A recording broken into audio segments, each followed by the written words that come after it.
Okay, Brad, you're a hardware engineer, right? Sorry? Are you a hardware engineer? Manufacturing. Manufacturer? Do you know what a interrupt is? When I say interrupt, can can you can you kind of explain what a hardware interrupt is? What happens with a hardware interrupt? Basically, if I understand what you're leading to, um, basically it would cease any type of motion Okay, or action. okay. Kind of put the brakes on things while we maybe do something over here, and then they lift. Take a higher priority than other things. Right, right. We have the same sort of idea in software. You have this idea that you might be operating on something, and another thing steps in and says, "Hey, I'm higher priority. Stop what you're doing. Go focus on this other thing." And when it gets done, you can resume what you were doing before. Um, say for a couple couples here, we all kind of have children. I think I think something we've been struggling with as parents is interruptions with our children, right? Oftentimes I get home from a long day at work and I'm sitting at a dinner table with Ashley. I'm trying to tell her what's happening. Um, and then all of a sudden, Bruce or Finn interrupts. I was watching a YouTube video the other day about growing potatoes, and I was telling Ashley about it, about how they're growing potatoes in hay. And all of a sudden, just because I said the word potatoes, Bruce thought something, I don't remember what he said, but it had to do with potatoes. So he had to stop the entire conversation and tell us his story about potatoes. He interrupted us. What we're going to be talking about today is interruptions. Can you guys, I know from my standpoint, and John can probably attest to this, is there a task in your life or something that you enjoy doing that when you get started doing it, you look up and hours have passed? What is that for you guys? I probably guess Blake's. It's probably drawing? No? Well, I mean, pretty much any time I make some sort of art, Okay. it floors me how much time has passed just when I start something from scratch, and then when I end, Right. usually there's like an hour or so if I And get it right. do you feel like just time flows, like you get in that mindset that just things go? Uninterrupted, yes. If that's, Right? yeah, if I devote enough time to sit down and work on a project, regardless if it's for fun or for somebody, I still feel like time is just completely passing by. Does anybody else have those kind of activities? I know for John and myself, it's probably programming, right? Once you get working on a problem and trying to solve that problem, if you're not interrupted, man, hours can go by. I think the other thing would be video games, right? Once you put your head down and start playing a video game and get enthralled in that story, your wife's like, "I called you to dinner like an hour ago. You said you were only going to be done for like 15 minutes," and that's happened recently. Yeah. So I won a Fitbit recently, and Uh-huh. it like reminds me to take 250 steps an hour, and it does this like every hour, and that's one of the ways that I've been more, cognizant of that, where I've been at my desk, and it's like, hey, another hour. I'm like, I just did this. I just Right. left, right? So yeah, it's really amazing once you find those reminders. Right. My smartwatch buzzes every hour and tells me to get up and move. It doesn't tell me to take 250 steps, but hey, get up and move. And you realize, so we went to Mountain Home to go to a birthday party, and I excused myself before the birthday party was over to go to my truck and study for this class. And I thought, I've been in here maybe 20 or 30 minutes, and we're down the road back to home. And about 5 minutes after we left, my watch buzzes, says to get up and move. So to me, I was studying for about 55 minutes before we took off. So, but didn't realize, had no really understanding of that time. So we have these times in our life or things that we like to do where this focus usually allows us to, I wouldn't say transcend time, but really go through massive amounts of time. And it's usually things that we enjoy, the things that we like to do. And oftentimes, we've heard as a theme, we often get interrupted. Whether that's a coworker interrupting us, whether that's a parent, there's oftentimes we're interrupted. We're going to be talking about interruptions today, what's the difference between an interruption and a disruption? Thinking about all those examples, what's the difference between an interruption and a disruption? Yeah. To me, a disruption is something that it doesn't just interrupt what you're doing. It basically changes your whole idea of what, like, okay, I have to completely stop this and deal with an issue that's happening. And it just basically changes your Trajectory? Yeah, thank you. Yeah. And I'm catching what you're throwing. An interruption is just something that stops you for a little bit and then you continue on your way. Right. Disruption seems to have more of a negative connotation to it too. Right. If something's disruptive, it's an error, it's a bad thing. Right. Something needs to be addressed immediately. Right. Part of me thinks, in defining stuff, I like to take them to their extremes. For me, a disruption in Blake's case is if I set fire to the piece of paper he was drawing on. That is a disruption. You cannot recover if I destroy the piece of paper you were drawing on, right? And the same thing with Brad, right? An interruption in the hardware space, if you had a system crash or lost memory or lost data, that is a disruption. There's no recovery from it. So when I think about interruption versus disruption, I think of things that I can recover from after the interruption is over and versus things I can't recover from. I have to go and put wiper fluid or gas in my car on a long road trip is an interruption. The engine overheats and locks up. That's a disruption. I cannot recover from that. All right.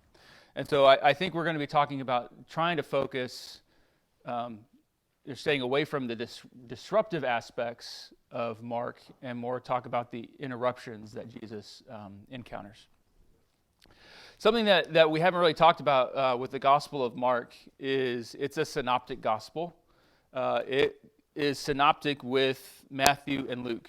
So Matthew, Mark, and Luke are synoptic. Synoptic means that if you put them in columns side by side, they're going to explain almost the same exact events and oftentimes using the same exact language. What's interesting about the Gospel of Mark is scholars didn't really give the Gospel of Mark a lot of credit because in the Greek, it's very low-level Greek. It's not very high level. It's not scholarly. And so scholars didn't think, it's a gospel, but it's not really written in such a way that scholars would be attracted to it. Scholars changed their mind because after doing some study, they think the Gospel of Mark was the first gospel to be written. And so in lieu of really nice vocabulary, in lieu of flowery language, they think, okay, well, it's the first gospel written, so it's given a little bit more importance. What's interesting about that is when you think about kids, when you think about children, Bruce does this. He's doing this last night at the dinner table. He was telling us about his day because he went to a birthday party. He went to Everly's birthday party, right? And we went to a birthday party in Mountain Home. And so Katie picked up Bruce and took him to the birthday party and came back. Well, he spent like 3 hours without his mom and dad at a birthday party. He had plenty of stuff to tell us. Do you think he really described everything with simile and metaphor and great prose? No. He's a 6-year-old boy.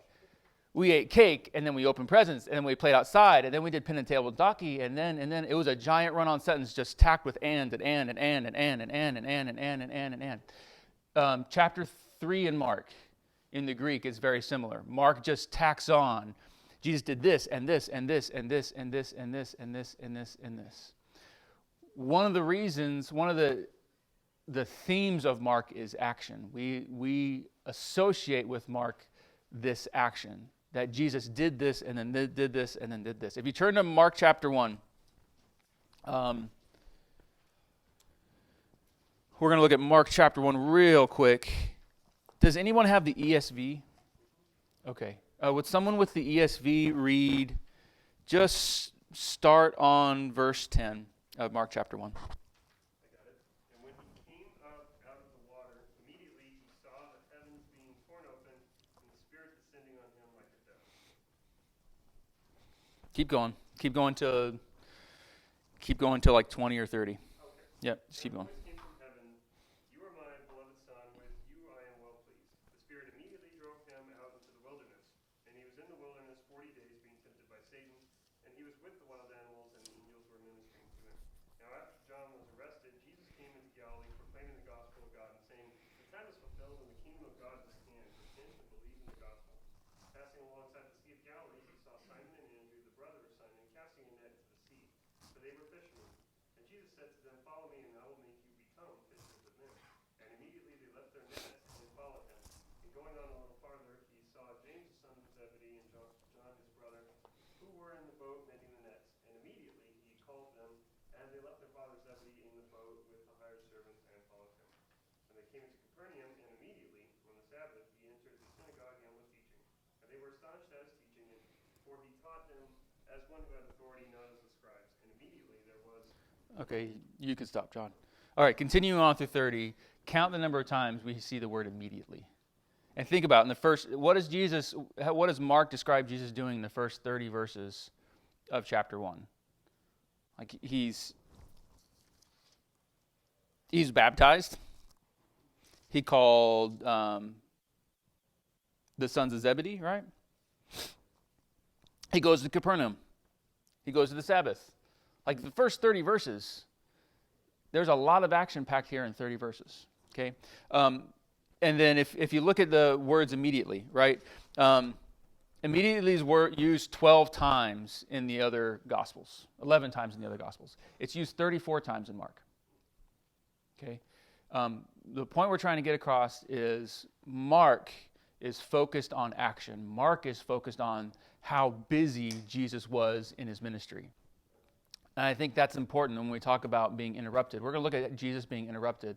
And Mark is the perfect gospel to show that he was active, he was busy, and the disruptions that the disruptions or the issues that came up from his interruptions.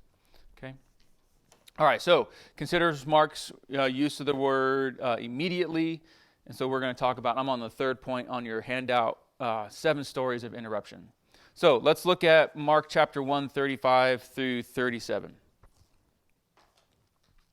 All right, before we do that, let's back up a little bit. The author of this lesson thinks there are 2 separate types of interruptions that Jesus encounters in the book of Mark. One is an interruption of criticism, where he's being interrupted by Pharisees, Sadducees, by leaders of the Jewish faith, and being criticized. And he handles those differently than what the author is calling interruptions of faith. So someone interrupting him on a matter of faith. And so as we look at these 7 examples, I'm going to ask you to help me classify whether this is an interruption of criticism or an interruption of faith. And when it comes to classification, I don't think there are any wrong answers. This is us just coming together and saying, hey, based on what we read here, what do we think? Is it a criticism? Is it a faith? Is it both? Is criticism happening twice? Faith, whatever it is. But we're going to classify those today. So let's look at Mark chapter 1, verse 35. Would someone like to read 35 through 37? Yeah. Now in the morning, having moved a long while before daylight, he went out and departed to a solitary place, and there he prayed. And Simon and those who were with him searched. They found him and said to him, "Everyone is looking for you." Okay. Here's an interruption. If we were to read beforehand in 29 and following, Jesus has healed many people. An entire town comes to Jesus and he heals what Mark says is almost the entire town's sick and demon-possessed. If it was me, I would have slept in, right? We just cleaned the garage last weekend and I slept in the following day. Probably Monday morning, I've got the holiday, I'm sleeping in. But Jesus, he gets up very early and he goes and spends some time in prayer, solitary. Is this a interruption of faith or criticism, do you think? Faith. Okay. At least it doesn't seem like they want to criticize him. Okay. Anybody think differently? I kind of think it depends on the tone. Yeah. Because if it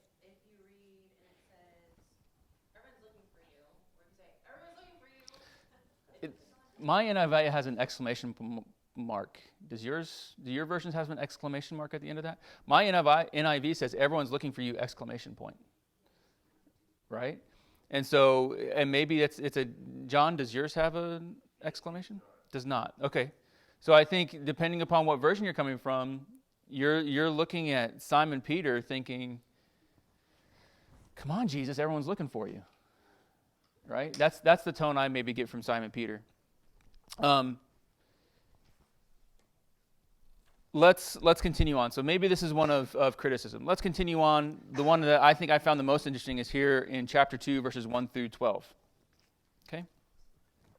I'll read that one. This is coming from the NIV. A few days later, when Jesus entered Capernaum, the people heard that he had come home. So many gathered, and there was no room left. No room left, not even outside the door. He preached the word for them. Some men came, bringing him a paralytic carried by 4 of them. Since they could not get him to Jesus because of the crowd, they made an opening in the roof above Jesus, and after digging it through, lowered the mat the paralyzed man was laying on. When Jesus saw their faith, he said to the paralytic, "Son, your sins are forgiven."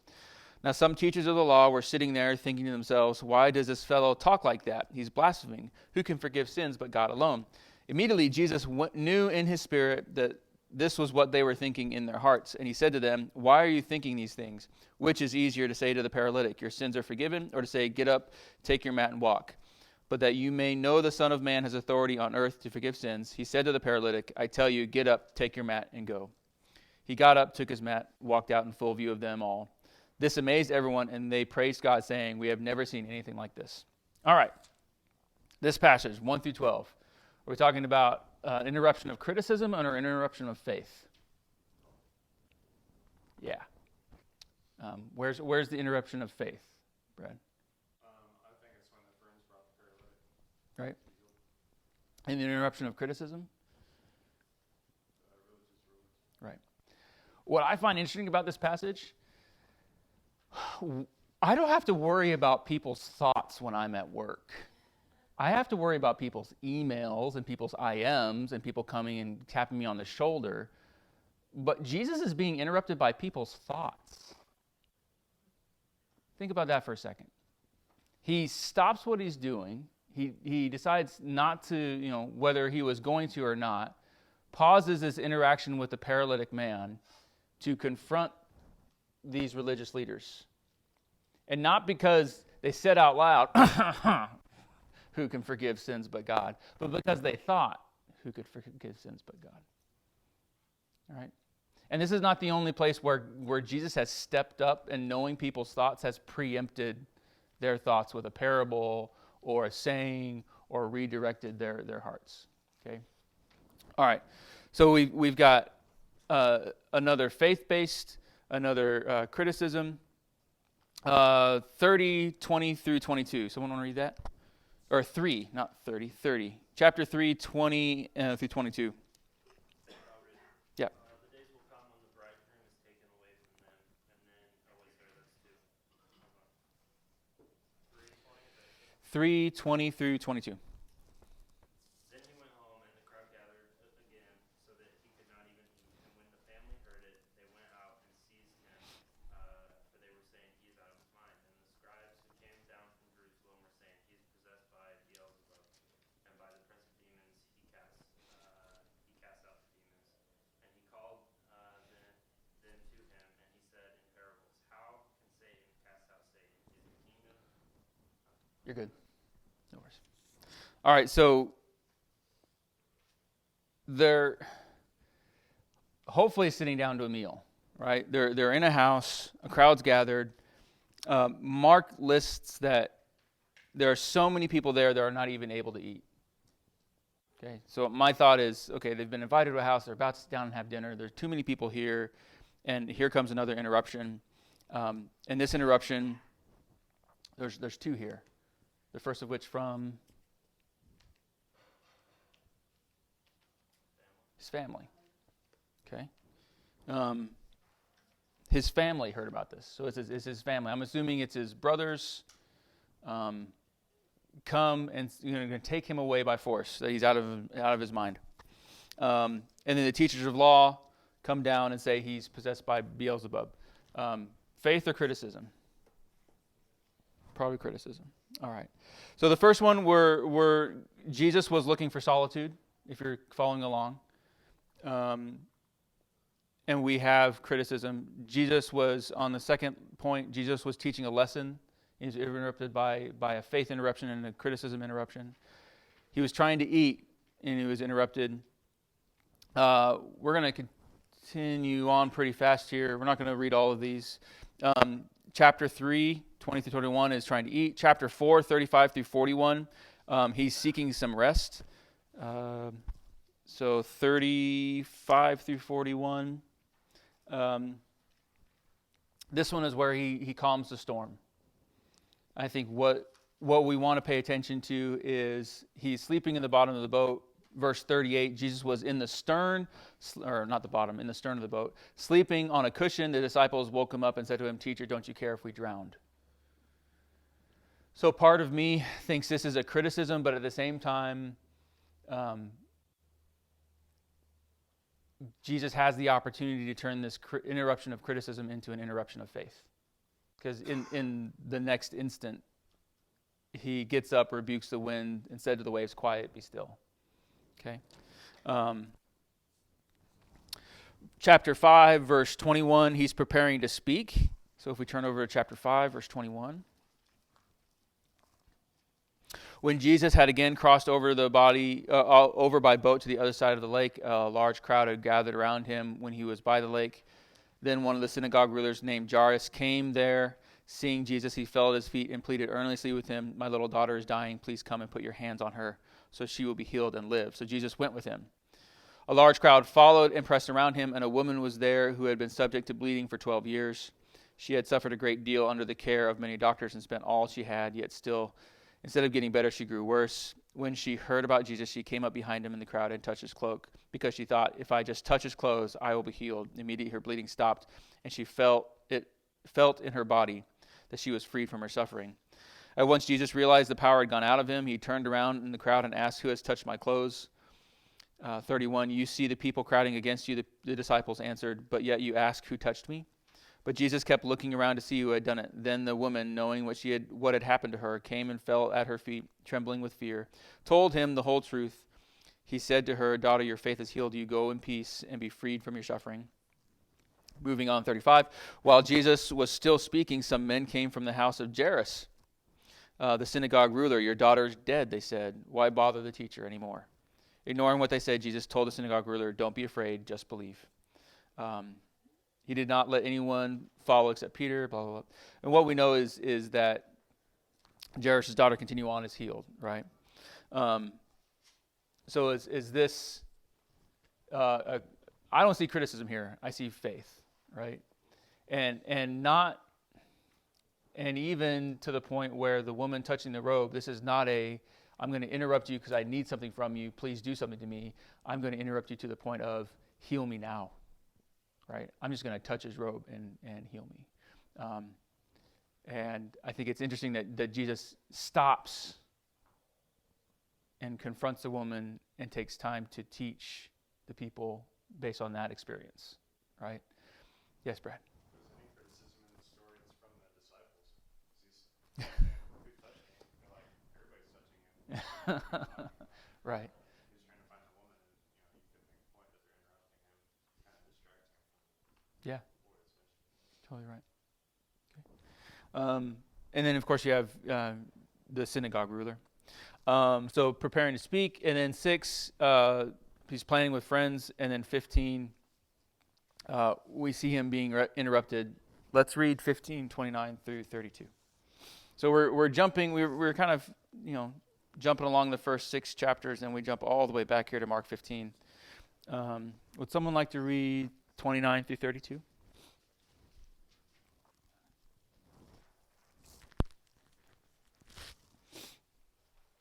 I'll read it. Thank you, sir.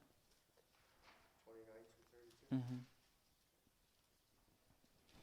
And those who passed by greeted him, wagging their heads and saying, "Aha, you who destroy the temple and rebuild it in 3 days, save yourself and come down from the cross. So also the chief priests with the scribes mocking him to one another, saying, He saved others, he cannot save himself.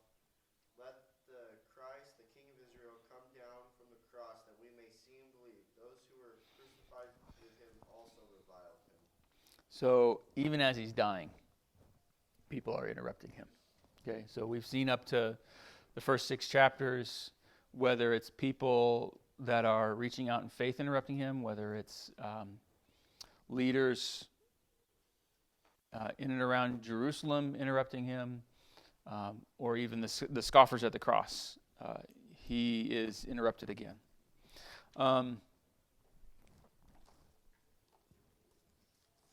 Let me read what the author has written down here about this passage. You're dying. Words cannot express the pain you're experiencing. It's difficult to breathe. You're losing blood. But even your pain is interrupted. First, there's a desperate plea of a thief, and in spite of your own situation, you help him. But then there are taunts. Come down from the cross. Save yourself. He saved others, but he can't save himself. Even at the end of your life, you have no time for yourself. You're not dying at home with your family. Instead, you are made to die like a criminal in a public spectacle. No one is holding your hand or whispering words of affection. Even the process of dying is interrupted and debased with scattered abuse and insults. These situations from the life of Jesus challenge busy Christians today. How do we handle interruptions? How do we feel when someone interrupts our speech, our meals, or our sleep? How would we react if someone interrupted our worship service, even if that person left the roof intact? These 7 stories of interruptions are for business executives who are rushed by deadlines, for students who are pressed by the demands of school, and for parents who are caught between career and children. All of us should consider the following lessons of Jesus' interruptions. So the first lesson, we kind of already broached this difference between criticism and faith.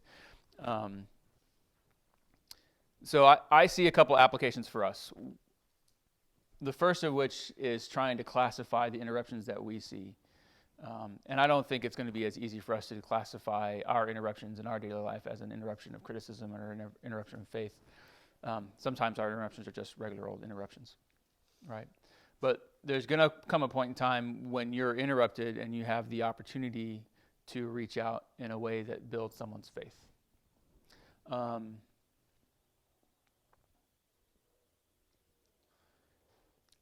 I think I've seen this more in smaller congregations than I do here at Linda Road, just because smaller congregations, those things are kind of harder to, I wouldn't say hide, but we have people who are in charge of evangelism. We have, if you don't notice, there are people in front of our or at the foyer every single Sunday service to greet individuals as they come in and to try to help people find where they need to go and get where they need to be.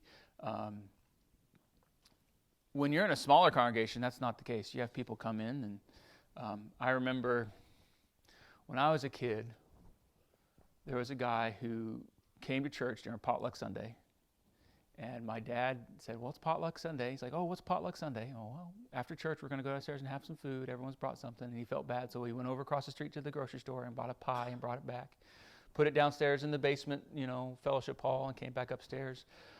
Around communion, he went downstairs, got the pie, and brought it up in the middle of service and started eating it. According to Dad, he introduced himself as George Jetson. He wasn't all there. It was definitely an interruption, but it wasn't an interruption of criticism. It was an interruption of faith. How do we handle someone who, doesn't understand the patterns and practices of worship? Do we get all upset and say, no, you can't do that? There's no pie in worship. No. Okay, we can make an exception. There's pie in worship for you because you don't know what you're doing, right?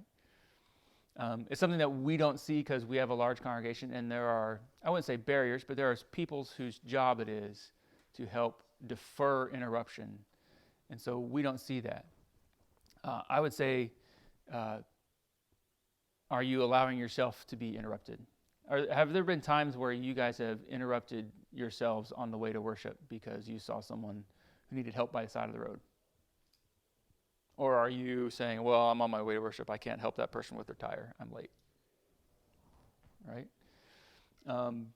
Do you think Jesus is do you think Jesus and God are going to deride us for being late to church, or by not taking care of the Samaritan on the side of the road?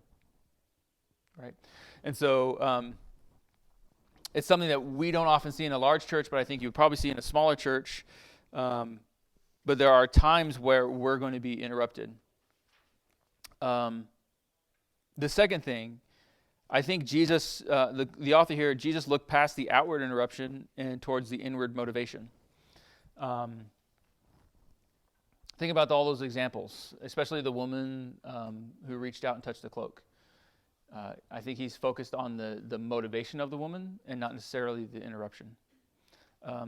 Think about in chapter 2, when we see these Pharisees that are thinking, well, only God has the power to forgive sins.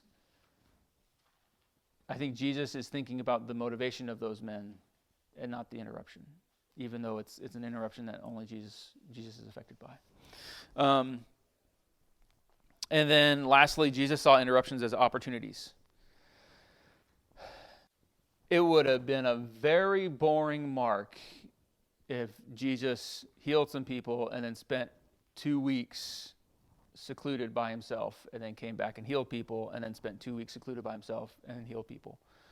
I think when you look at what Jesus did in the Gospels, he's putting himself in the middle of these people and allowing himself to be interrupted. But he definitely has the ability to seclude himself. We have examples of, can you guys think of examples of Jesus secluding himself? There's one pretty good one. When he went off to pray. Right. Like, everybody's looking for you. Where'd you go? Right. He went off to pray, found some time early in the morning. We also know he went off into the wilderness, was tempted by Satan. He got some time to step off by himself. And then he also went out in the Garden of Gethsemane, right? Before he's about to be crucified, he goes and finds himself some time to spend with God in prayer. I think there's benefit in us being able to not be interrupted and to be able to spend time with God.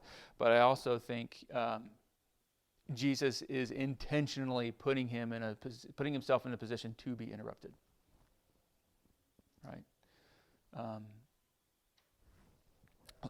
Yeah, go ahead. It seems like he's like seeking it out almost. I mean, you have the example where he was hearing the thoughts, like he could have just let those by. Right. Same with the lady who touched his cloak, like in the crowd, he could have just let that alone, but he Right. chose to take that opportunity, like a teaching moment. I think he just doesn't close himself off from people. Oh, yeah. Yeah.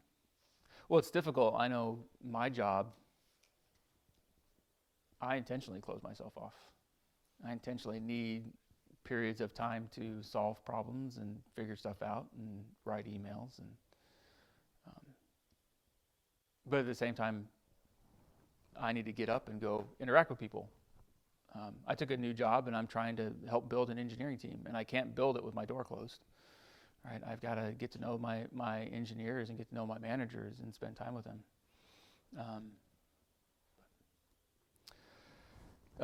Anything else along those lines? Have you guys ever had an interruption that turned into an opportunity? The second story, there was actually a study was done. I Mhm. believe it is from the Stanford. There's two groups of the people. One watched like Jesus was saving like a Samaritan woman or something like that, and they watched that show. And then half of them are Christian, half of them are non-Christian, and then they watched something completely different. Half of them are Christian, half of them non-Christian, and there was somebody basically they set as an actor, sit at the hallway, Mhm. and then they they studied how many people actually talk to and tried to help that person. Mhm. And then the study found out doesn't matter what the face is. If they had something going on, they don't stop. If they had nothing going on, they would stop to help. Mhm. Interesting. It basically is, what's your mindset? That your mindset's going to determine whether you're going to stop and help.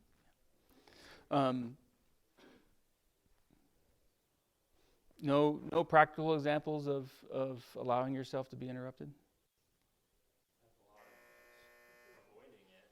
Yeah. I mean, because it's like, I think of like, people panhandling or whatever, and it's hard to balance, and I don't know what the distinguishing factor is, because I know Jesus didn't, he got away quite a bit, and even when everyone was